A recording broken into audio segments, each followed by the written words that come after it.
Hello, my name is Seetha Chama. And I'm George Thomas.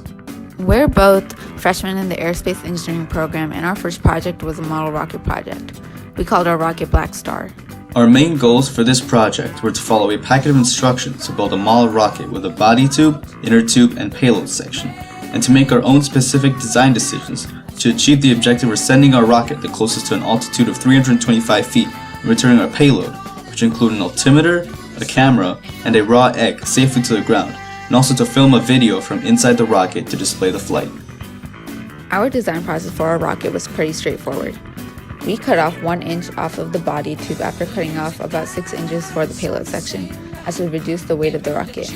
We chose to go with 4 fins for our rocket since it would make the flight more stable, and it would also be easier to get the 90-degree fin shape on the body more accurately.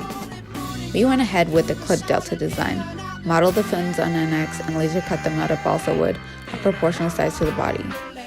Afterwards, we cut out our parachute in a hexagonal shape, mostly for aesthetics, having an approximate diameter of 12 inches, as to have a good surface area, but also not too big that it would get stuck in our rocket body and not deploy.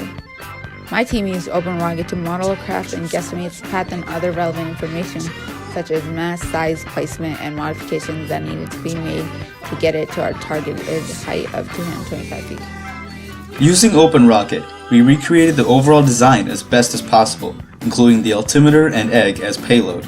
We used the D12 motor and set a 5-second ejection charge, as directed by Professor Woodard.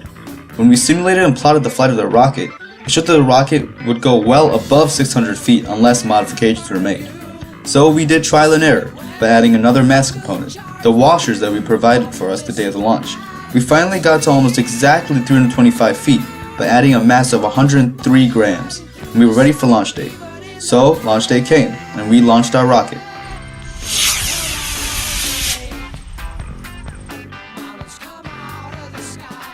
The target height was 325 feet, but our rocket flew up to an altitude of 248 feet, so it didn't quite reach the point we were expecting it to.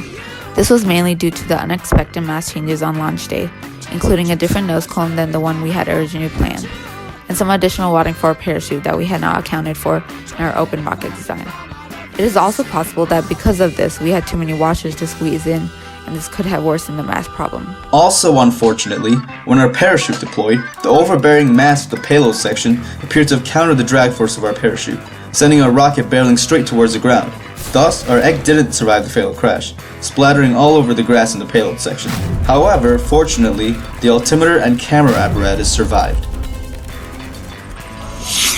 Throughout the duration of this project, my partner and I learned a great deal about how much effort goes into trying to reach that goal, and how a lot of factors are not in our control. We learned how to think like engineers and effectively work as a team to create designs and achieve the desired aspirations of this project. Most importantly, the biggest lesson we learned was to take our failures positively and use them as motivators to improve in the future.